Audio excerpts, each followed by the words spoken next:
Welcome all. Thanks for joining us in one of our final breakout sessions. My name is Jeremy Cullen, Channel Account Director at Highwire Networks. Today we will be discussing using penetration testing to strengthen your cyber defenses. Our goal is to make sure we provide valuable information to the audience. Please at any time ask questions during the presentation. This is for you, and we will keep this at a high level, technically speaking, and answer any questions as we go along. Today I'm joined by Sai Studevant at BKD Cyber. He's a director, as well as Dwayne Tucker, who's the managing consulting. Also have with us David Barton, our Chief Technology Officer here at Highwire Networks. How's everybody doing today, gentlemen? Doing great. Doing good. Awesome. Thank you all for being here. And what we're going to do is just kind of jump right into it. I'm going to pass it over to Sai, and he's going to start going through some of these slides, and we'll start adding conversations as we go. Bring the questions in, audience, when you can. So before you do, Jeremy, I want to just throw a bit of color. If you happen to listen to the keynote this morning, Bob Bigman, brilliant cybersecurity guy, but he made a statement that I didn't necessarily agree with, and I'm just going to cover it now because I asked him about pen testing, and if you happen to pay attention to what he said, he didn't see a ton of value in it.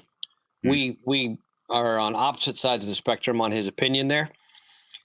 I've been doing pen testing for years, and it's hard to protect what you don't know about. Mm-hmm. Pen testing is a great way to uncover what you don't know about. It's hard to know where the keys to the kingdom are if you don't put some work into finding where those keys are at. And so in a perfect world, would we need it? Maybe not.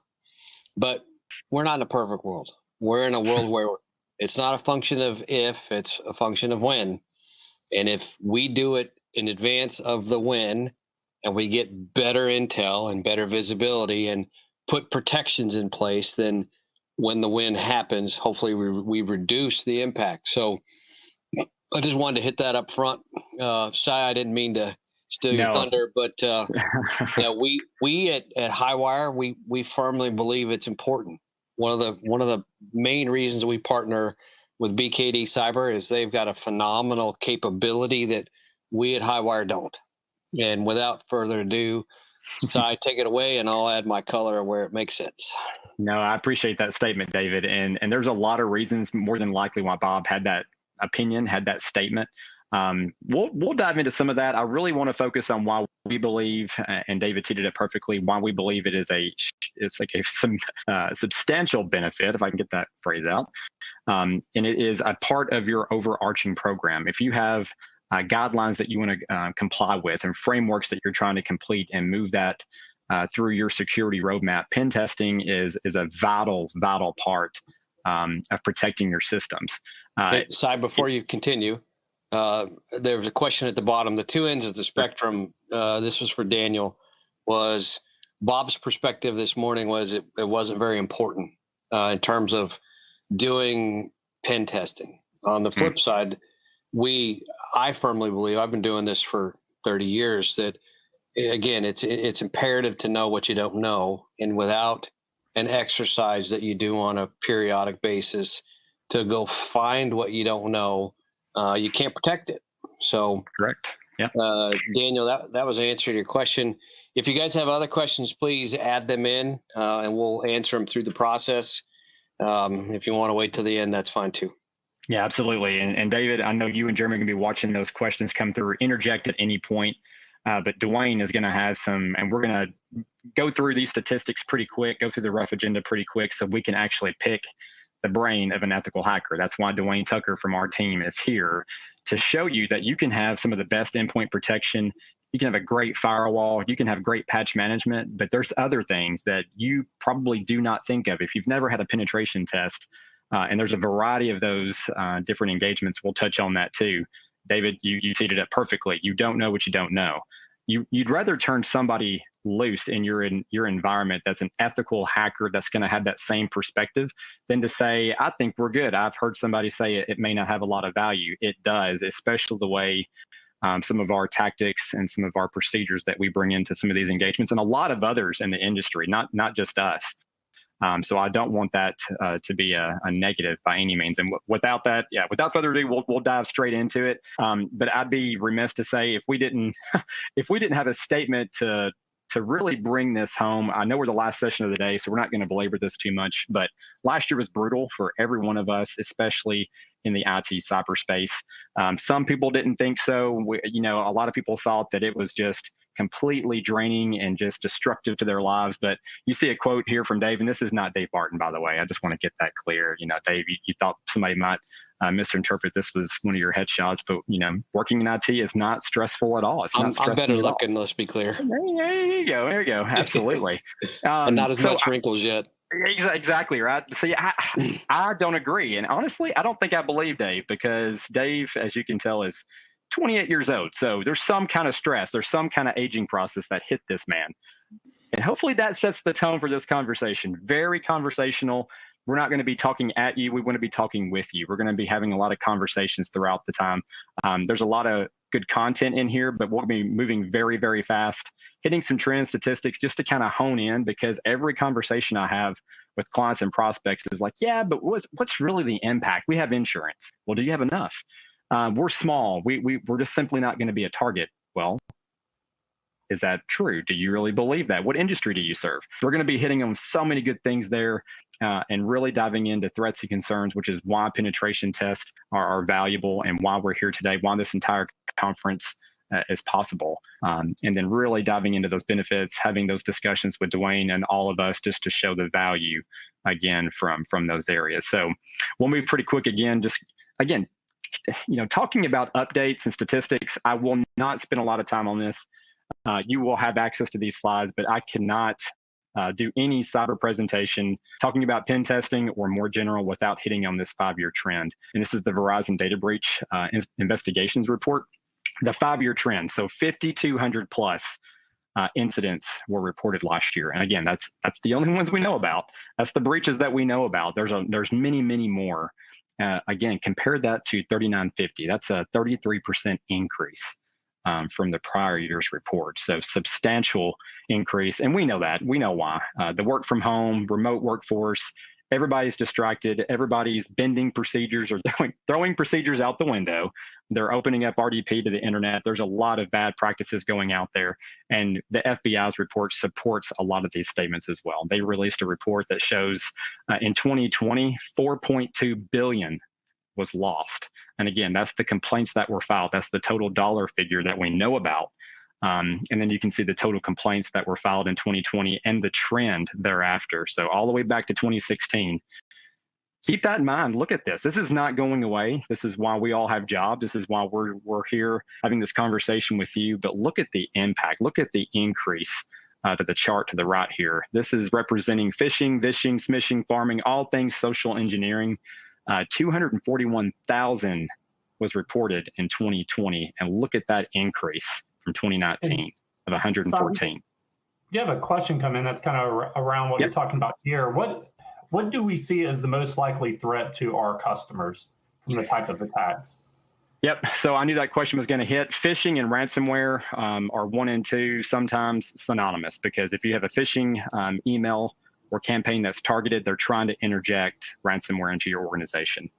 It could be a lot of different things. It could be remote access software. It could be some type of Trojan. It could be some type of malicious software through that phishing campaign. But those are probably the top 2 outside of like denial of service, business email compromise, things that we can get a little bit more specific that we're going to touch on here shortly. Okay. That's mine. Dave, Dwayne, chime in if y'all have a different answer to that one. No, I would agree. I've been harping for months now on ransomware, and I don't think that's going to stop. The other thing that's interesting, and we can talk a little bit about it, but I don't know that it's super relevant, is I don't think we're done seeing the impact of SolarWinds yet. I firmly believe SolarWinds led to the Exchange server compromise issue. I think there's going to be additional follow-on SolarWinds outcomes that we may never know about, but I expect it'll be big, because if you think about that particular issue, it impacted tons of Fortune 100 companies. and they've all got services and products that we all use every day. And so Yep. I strongly believe that we'll see more of that coming, and it's going to impact a lot of us in ways we just don't understand yet. Yeah, let me feed off of that real quick. History repeats itself. Back 15 years ago, there was a pretty prominent networking company that didn't know the bad guys were in their network for 3 years, and they're no longer in business because of that, because they exfiltrated everything they owned, and now it's all, they lost all their intellectual property and they're out of business. So yeah, you're exactly right. SolarWinds is probably the front door to a lot more problems coming up. Yep. Yeah. Supply chain risk is going to be front and center in a few slides, but I knew that would be hit on pretty quick. I knew some questions would be coming through. Ultimately, the vector of how they get into the environment, not to say that I'm not too concerned with how they get in, they're going to find a way in. Just like Dave said earlier, it's not a matter of if it's going to happen, it's when it's going to happen. We're going to assume that at some point we're going to be compromised. And this is where this slide really holds true, is that once that day occurs, the two boxes at the bottom, are we going to detect it within a few minutes, say 15 to 30 minutes, which is why we love the Overwatch product, because we shorten that time. We've got people in the background looking. Or do you want to have a 207-day average before you detect something, before you think something's wrong? Hopefully none of you are thinking, well, that's acceptable. We can understand that. That is the average from these reports. And this is the 2020 cost of a data breach study by the Ponemon Institute. This is not some arbitrary, outdated number. That's very alarming. And then on top of that, 73 days to contain and remediate. So how many of you are comfortable, again, Dwayne's statement about 3 years or almost an entire year here, and then look at the impacts. The average total cost of that data breach from a global perspective is about 3.86 million. You bring that home to the US, you're up to 8.56 million. And then if you want it more relatable and more calculated to your exact exposure, the average cost per record is about 146. So how many records do you have? Employee records, vendor records, customer records, et cetera. Multiply that total number by 146, and you're going to get your average exposure. So even if you have insurance, it may not be enough. If you're not hitting on some of the stuff that we're about to dive into, they may not cover you. So again, monitoring is number one. You've got to prevent as much as you can, put great controls in place to slow people down. If Dwayne has a hard time in your network, a hacker is going to have a hard time in your network. If you want them beating their head against the wall and going on to somebody else and not your environment. And then again here, I would not move through without touching on this. A great incident response team, great monitoring, detection, prevention. These are all key things, and you could save a lot of money if you have those in place. And quickly, just kind of touching on, again, I made that statement earlier about your industry. So big or small, if you're in these industries, this is your average total cost by that industry. And then you've got that global average. Again, just to kind of give you an idea of what you're facing and what your peers are facing. And you get access to these slides, so don't take, crazy notes. You'll be able to access those. And just like we've been touching on in terms of the biggest threats, I consider everything on this list to be something that's been on your radar or should be on your radar for the past 10 years. And now because of COVID and the work from home and all the remote systems that we have going on, they are now extremely magnified. And the reason I put ransomware with some asterisks is because we're seeing that very, very clearly with some of these major breaches. From a ransomware perspective, these millions of payouts, and we'll touch on that here shortly. But this is the list. These are the key things that you're going to be combating every day, every week, and the cyber criminals, the bad actors, are coming after you for that. So if you're not bringing in perspective, again, kind of why we're here today, if you're not bringing in perspective of how we can do a penetration test to determine our preparedness, our resiliency to a social engineering attack, whether it's phishing, an on-site test, et cetera. From a ransomware perspective, if something gets in, would it really encrypt everything on our network? Would it only get one segment, et cetera? Or just from an access, would they install things? Would they extract things? There's so many things that you can do, again, from a benefit perspective of that penetration test to determine your resiliency and preparedness for these threats. And again, Dave hit it perfectly from a supply chain That was one that, man, it took a lot of people off guard because SolarWinds was releasing approved software from their console. I mean, it's just, it realigns a lot of our thought process.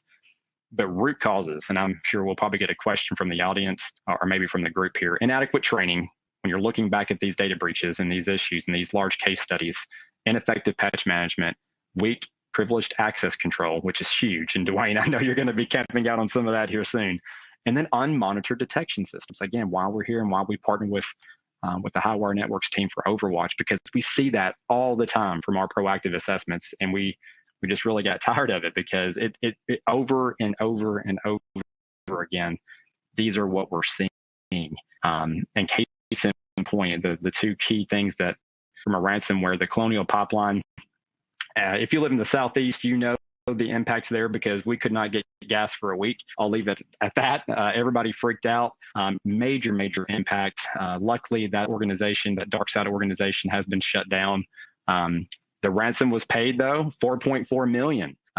I think there was like 2.3 that was able to be recouped by some law enforcement agencies, but the fact remained that the CEO paid it and said that we owed it to our customers. We owed it to our clientele to pay this.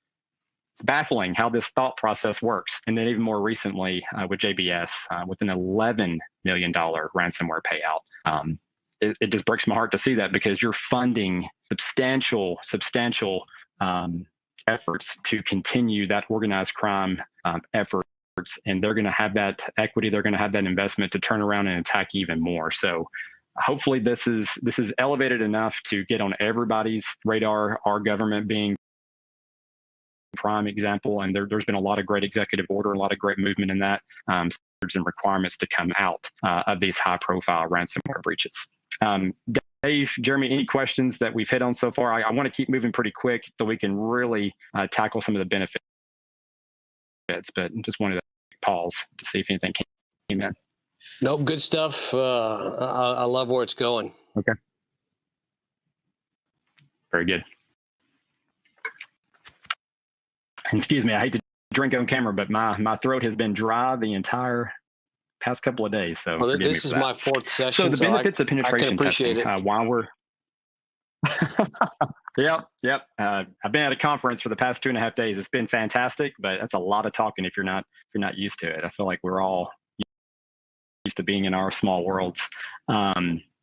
So again, I didn't want to dive straight into benefits of performing penetration tests because yes, my opinion's biased. This is our world. We sell these services. We believe in these services. But the reason I wanted to really focus the conversation in today's session on that is because I do believe it is extremely valuable because there's so many different forms and variations of penetration testing. It is not something that you just perform the assessment and find out how we're doing on patching. It is so much more than that. But in terms of where you're focusing these penetration tests, that is also vitally important. So if you're doing an internal penetration test, this is your internal network. This is running that, I say simulation, I'm careful to say that how we're doing work. What can they do? They don't have access. They don't have credentials. They're just, they brought in a rogue device. They maybe, go ahead. Yeah. Your video is, and your audio is, we're struggling with some of your video audio at the moment. Dwayne, do you want to talk through this? You want me to talk to it? Or Sai, do you just want to go on voice? And real quick, we did have an audience question come in, and maybe Dwayne can help out with this. How often should a company perform penetration testing? So so the best guidance I've found is from the PCI compliance, the payment card industry guys, and they say a minimum of quarterly or after any major network changes or application changes. I personally feel it should be part of your continuous testing of your environment. You should test in small segments instead of trying to hit the whole thing at once. Work your way, and then probably do a full penetration test every quarter, minimally. Yeah, I would agree, Jeremy. We've, I think at a minimum it should be annually, but annually things change, to Dwayne's point, so much that if you're not paying attention, you're going to miss stuff. I think maybe there's a middle ground where you don't want to pay for a full pen test every quarter or every month, but you put in a vulnerability tool that looks for changes, right? And then you can use those changes as mechanisms to drive the next assessment. But essentially, I think quarterly is probably the best minimum. Most people aren't doing it annually, so I'd love to see annual at a minimum. But, again, depending on regulatory pressures, quarterly is probably the right answer. Awesome. Dwayne or David, if one of you guys can talk through this slide, as I believe he's getting dialed in right now. Which slide are we on? Yeah. Okay. So at the end of the day, and Dwayne, I'm going to speak as much as I know about what you guys do, and then you can correct me. We have that ability via, and when I say we, I'm going to be speaking as BKD. So it's not even third person. It's fifth person, maybe. They have that ability to do internal pen tests, which is where we're going to be sitting inside the network, and we're going to go attack your devices and look for vulnerabilities. Externally from the internet, and what does your footprint look like on the perimeter? Where are the weaknesses? Web servers? Do you have Wi-Fi's that are misconfigured? And then I think, Dwayne, I'd love to hear your thoughts on this, the physical security piece. I've seen it done, but a lot of folks don't take this step. What are the physical type of tests that you guys do? So we honestly here at BKD, we kind of avoid some of the physical, actual, lock picking, breaking things in. The movie Sneakers kind of got me into this whole world because I decided, let's break into banks after hours and just show them how we did it type of thing. But we kind of avoid that just because there is a risk involved for breaking walls that you don't know you're breaking. But we do physical evaluations. We do try to tailgate in behind people, without having a badge, walk up to where all the people outside smoking and get up a conversation, just follow them into the building. Same thing with server rooms, look for misconfigurations of doors. I don't know if you know, but it's kind of cool that you can walk up to a motion detector door with a can of compressed air and squirt it and open the door from outside without having to go in. So things like that, we do that level of testing. But when I've been told I can't go buy my set of lockpicks for most engagements. They don't want to pay my bail. So, right. But that's some things. We can definitely look at the environment and say, that's a risk. That's a risk without actually showing the whole. Maybe have the CIO standing behind us while we try to do some of that stuff, type of thing. So, okay. Sai looks like he's back. Yeah. Hey, you always have a backup. So I've got my mobile hotspot and I fired it up. So can you hear me? We just finished that slide, by the way. So you're good. Excellent. To keep going. Yeah, and I did hear most of that. I would say periodic is definitely the minimum, and then I echo Dwayne's statements about if any changes occur to your network, if you're changing firewalls, if you're changing servers, configurations, endpoint protection, you need to interject because so many things behind the scenes can change. Even if your IT personnel say, "Oh, no, we didn't change anything," absolutely not. You always need to trust but verify. That's kind of the phrasing we always go to. So yes, appreciate you guys jumping in. Sorry for the technical difficulties, but realizing there's different forms of this. So if you're only doing one of these and you're completely ignoring the rest, realize that it is all part of that proactive roadmap, that proactive game plan to be sure that you're doing some independent testing to be sure all of these controls are in place. And really, here we go. From a main benefit perspective, and it goes to Dave's value statement earlier. Why do we do this?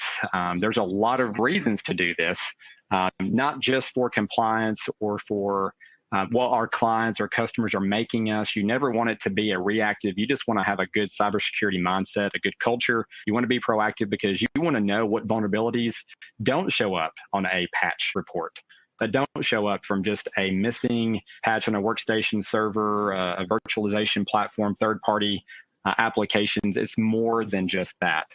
And again, I don't want to read through these, every single one of them. And there's a lot more benefits, honestly, but I had 3 or 4 slides of just top benefits, but I narrowed that down to these items.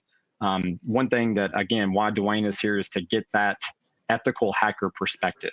And when I say that, I'm not saying you will always get that with the penetration test. So that may have been where some of Bob's statements are coming from. If you're buying a pen test and it's $2,500 and it's for your internal network and it lasts a day and a half, and they're saying we've got all this great automation and we're going to be running through all these things with robots and AI, I can't get comfortable with that right now. I know there are some benefits from a continuous auditing perspective, but again, we're going to run through our scenario and our tactics to show why we believe there's benefit. And that's, again, having somebody like Dwayne to work with you and to go through planning and to say, we're going to get a device plugged into your network. You're not going to give us credentials. We're going to be sometimes stealthy. Sometimes we're not going to be stealthy. Sometimes we're just going to go and see what we can find and see what we can exploit, because you might get some really, really interesting feedback. And again, get that perspective. You get those findings, you get recommendations straight from an ethical hacker to say, well, this is how I got in. And even though you've got great security, this is how I got in. So Dwayne, on that one, I'll throw a question at you. And again, we may have some from the audience as well. So we'll absolutely address those as they come in. But in every single engagement that you do, from an internal, from an external, you name it, what is the first thing that you're trying to obtain access to? What's the first thing that you're going after in those engagements, and really kind of paint a picture of why that's important to be aware of and the things that could be done to slow you down? Sure. So one of the first things I go after is information. And by information, I mean, what's running on the network, how much traffic do I see, things like that, to try to look for misconfigurations in the environment, things like that. I think back, one of the things we do to keep our skill sets up is we compete in what they call capture the flag competitions. And I read a story one time that this guy had put up this web page for a CTF, capture the flag, and no one could break into it. And after the game was over, people came up to him, how do you do it? He said, did you ever go to the web page? Because the password and username was in the source code on the web page. All you had to do was look at it. But, so vulnerability scanners wouldn't find it, things like that. So, that's one of the things we do is, we look for web pages that might coders are really bad about putting things in there that's good for them, not good for you. Weak passwords, default passwords. There was an environment I was in one time that they had a web server up and running, and it had the default password for the engagement for Tomcat. Well, it let me it was full admin authority. I uploaded my backdoor to it, was in there running around, called the CIO and said, look, you got a problem. They put in an emergency change request to change the password. He left my backdoor up and running. He never deleted it. So I called him out on the report, and they yelled at me for not cleaning up after myself. And I'm like, I told you it was there. You guys, after you changed the password, you didn't want me doing it again. So, misconfigurations, default passwords are really the low-hanging fruit in the environment. Excellent. And I will say weak passwords, hence the imagery that every time I see it, I laugh. It's because we all know, again, with Dave's statements about SolarWinds 123 was one of the passwords that was compromised on the command console. And I think they blamed an intern, believe it or not, on setting that password. And again, Dwayne, I'd say touch on some of those statements about weak passwords, because again, low-hanging fruit, not many people in this webinar understand, and some of you might, but understand the value of a strong password. So I'll let you touch on that. So 8-character passwords are dead. You can go buy enough processing power on the Amazon Web Services and completely brute force an 8-character password in less than 4 hours nowadays. So, the new guidelines by NIST and SANS are a minimum of 12-character passphrases. We have a couple of password cracking rigs that we've set up, and we run through the top 2 billion passwords to try to crack what we find. If it's based on a dictionary word, there's a very good chance we're going to crack it. We do password assessments for our customers. I think we average around 60% of passwords that we can crack out of their environment. And most of the time, we only need one to get in the front door. Very good and well said. Some other great benefits here in terms of testing your cyber defenses. So if you've made investments in great endpoint protection, You've made investments in very strong XDR platforms like Overwatch to really beef up your monitoring capabilities, especially if those are early investments. So again, that's a change to your environment. That's a change that you want to validate that it's working correctly. And then again, you want to test that from an ongoing perspective, echoing statements that Dwayne made from a quarterly perspective, especially if you're trying to comply with PCI or some other industry standards. And then again, just kind of keeping a very healthy risk appetite to be sure that's a periodic assessment that you're performing going forward, because those are very, very valuable. And again, hopefully we're bringing up some topics, bringing up some items that if you've never had a penetration test before, especially on the internal network, these are things that we see constantly. And oftentimes these large breaches, these large ransomware cases, again, it's because something underneath that surface of we've got all this investment in technology, all this investment in perimeter security, they let something slide. They didn't invest on the detective side. And I do know, for instance, whenever we're doing penetration testing and we have monitoring solutions that are doing their job, and we're getting the SOC team saying, hey, we see you, we know what you're doing, we're not going to let you continue doing this, but we'll whitelist it, we'll do something else. Those are the relationships and the engagements that we expect to have. We expect to be notified pretty quick. But there's some client engagements that says, oh yeah, well, whenever you start doing things, we're going to detect that pretty quick. And what, Dwayne, 4 or 5 days later, you'll email them and say, hey, by the way, I have ABCD, compromised or accessed, and nobody noticed. To feed off of that, one of the things, I think if you've got to monitor one thing on your network nowadays, it's data exfiltration. I was just reading about the JBS attack. They transferred terabytes over months out of that environment. I was on an engagement one time, like you said, literally on the call with the CSO, and he goes, oh yeah, we monitor for data exfiltration. I said, that's funny. I just transferred 300 meg out of your network while we were on the phone. And he's like, we didn't see that. I said, well, then you like you say, test but verify, right? It's not trust but verify, because they didn't see all this data that I was just pulling out of their network over time. So Dwayne, I had a question come in from the audience. After you start gathering the information, who do you target first in an organization and why? So we have tools that basically kind of start giving us the footprint of the environment. And if I can get a user account, the first thing I'm going to do is pull down all the users and what groups they belong to, so I can look to see who to target. Domain admins are always the key to the kingdom, if you will. If I can get one of those accounts, that's great. But if I can't, I'll go after a help desk, go after HR people. Marketing people seem to be a really cool target because they never change their passwords, and they've got a lot of cool information on their environments that can lead you.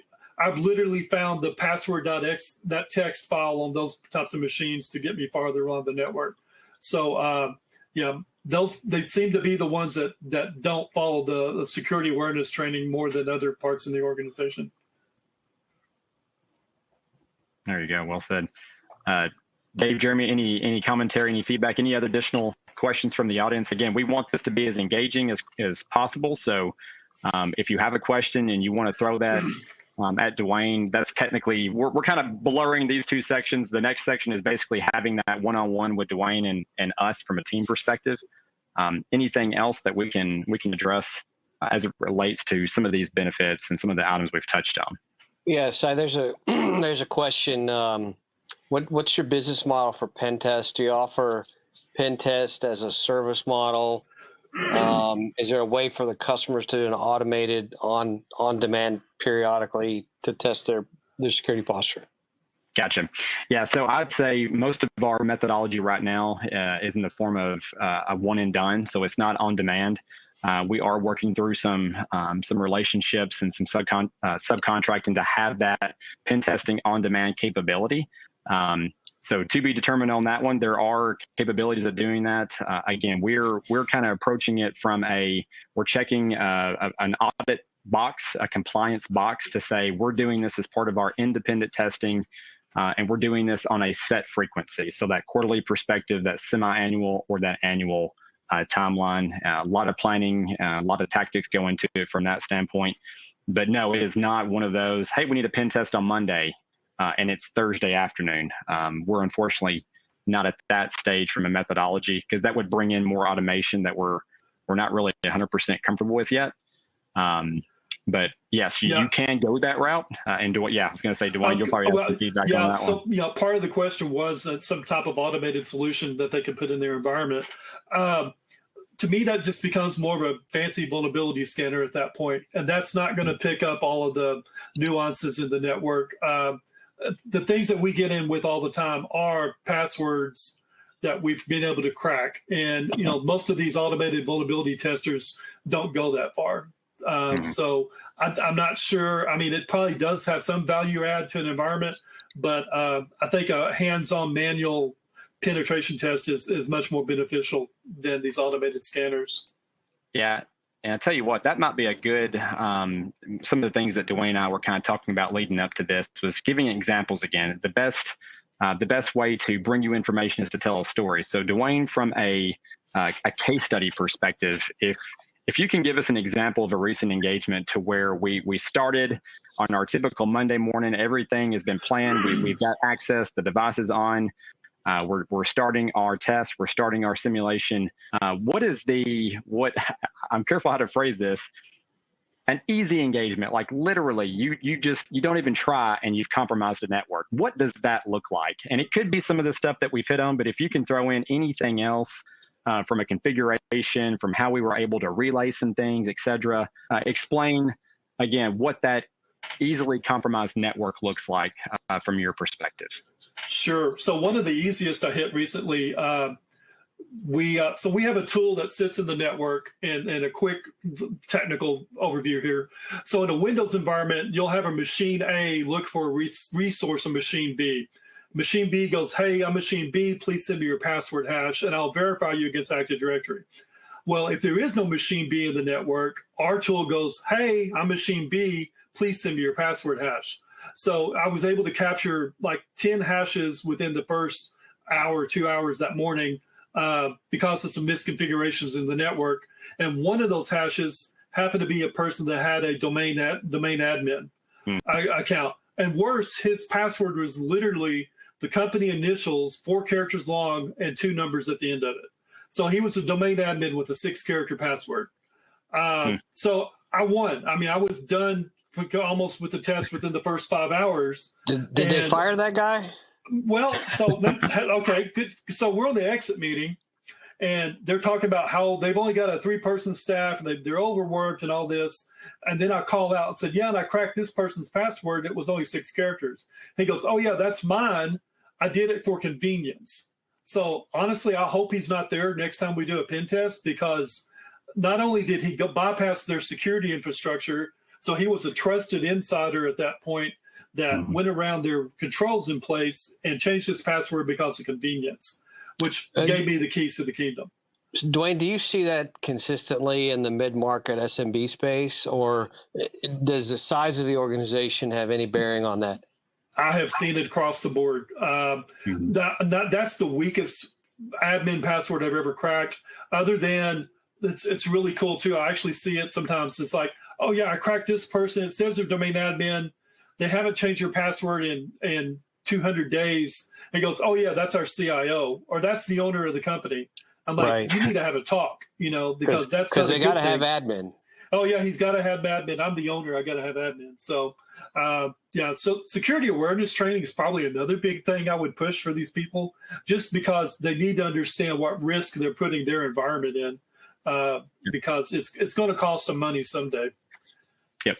And that's true. And what you said earlier too about people that say penetration tests aren't worth it. If I'm doing a penetration test and it's an external test, if I could get in the front door that way, it turns into a forensic audit, because somebody beat me through that front door.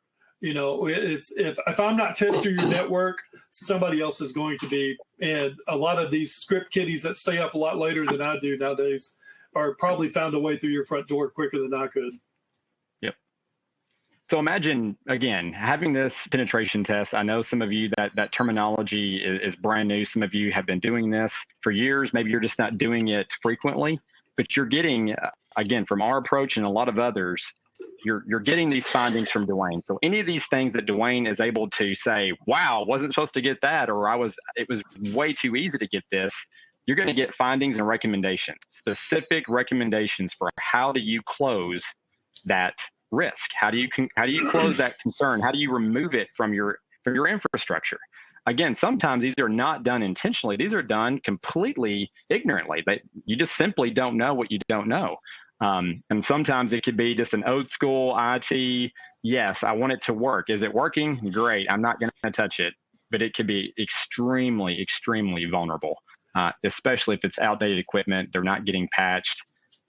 It works extremely fast when no security is applied. That's what, yes, security slows things down, but you don't want efficiency and operational stability to be your trump card, to be your primary focus and ignore security. I think we've moved beyond that.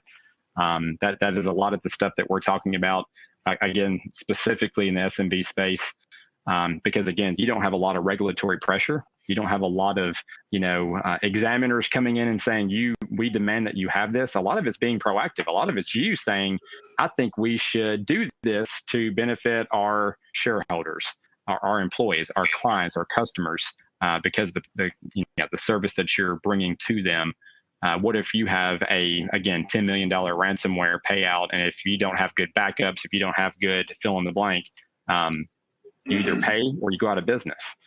That's a very, very difficult conversation and decision to make. So using this, it is not the silver bullet. Penetration testing will never be your silver bullet. We expect you to have so many things behind the scenes that are in place, but it's a way to fine tune it. It's a way to be sure that there's not gaps in those controls, or there's not gaps in your field of vision. That's why we all oftentimes will have a lot of recommendations built into this. A good example of that. So we have a client that's a banking client, and I kid with them that they're one of my annoying clients because we've been pen testing them for about 3 years, and they've taken every one of our recommendations. So they have become really, really hard to even make any leeway in their environment.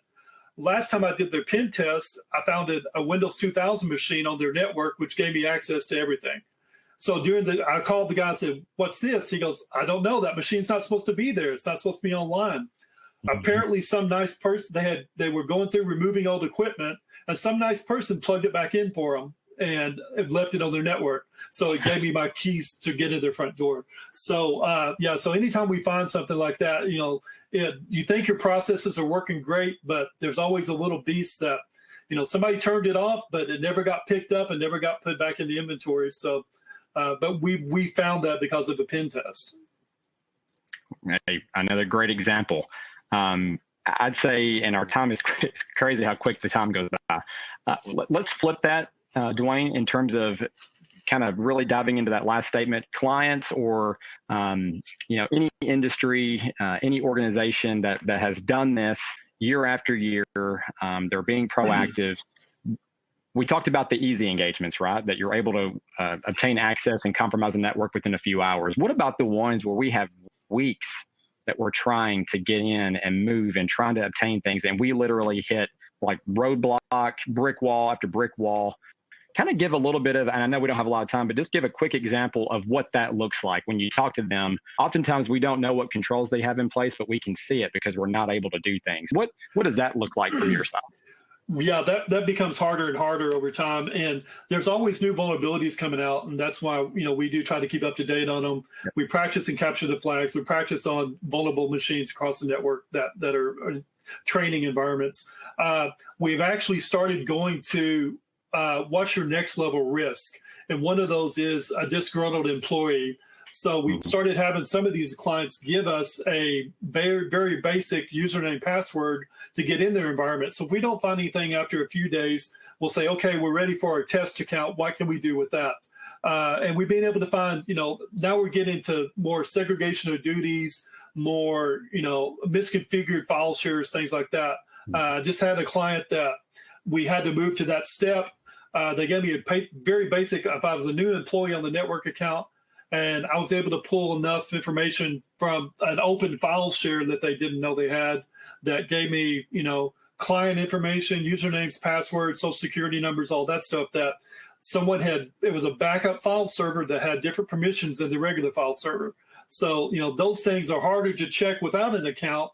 And if their environment's locked down enough, we're not going to see that. So, we've had to move to that a little bit to start giving us a little, that first, second foothold into the network to see what a disgruntled employee could do, something like that. Or what spyware could do.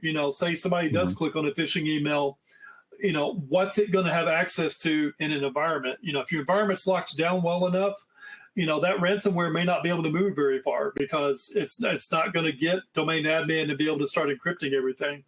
But, what could a normal employee do that? What can they walk out the door with tomorrow? Yeah, well said. So I'll be the timekeeper here. We are effectively out of time, and I'm certainly appreciative of your time, Cy and Dwayne and Jeremy, and more importantly, the people who are listening to us talk. And I know you've all got other things to do. So I'll start with a big thank you to Cy and Dwayne. Guys, hopefully you found this useful, valuable. We are more than happy to have more conversations around how, BKD can perform some of these type of functions for you. I think there'll be a survey coming out at the end of this day. Please give us feedback, because our intent at Highwire is to do this again next year. Hopefully with COVID in our rearview mirror, we'll be doing a little bit more live versus over Zoom sessions. But fundamentally, we appreciate what you guys do. We appreciate your joining our day. Again, hopefully you found this useful. And Cy, Dwayne, Jeremy, any last thoughts before we call it a session? Yeah, my last thought is the quote right here on the screen. If you're a small business, if you're a not-for-profit, I know we have a large variety of attendees today. Remember this quote: security is always too much until the day it's not enough. I can't tell you how many times we've been involved in conversations when it's hit the fan, when it's the worst day you can imagine is here. That proactive investment is far, far cheaper and less than when you have, again, these crazy examples of ransomware payouts. So that's right. We know it's an investment.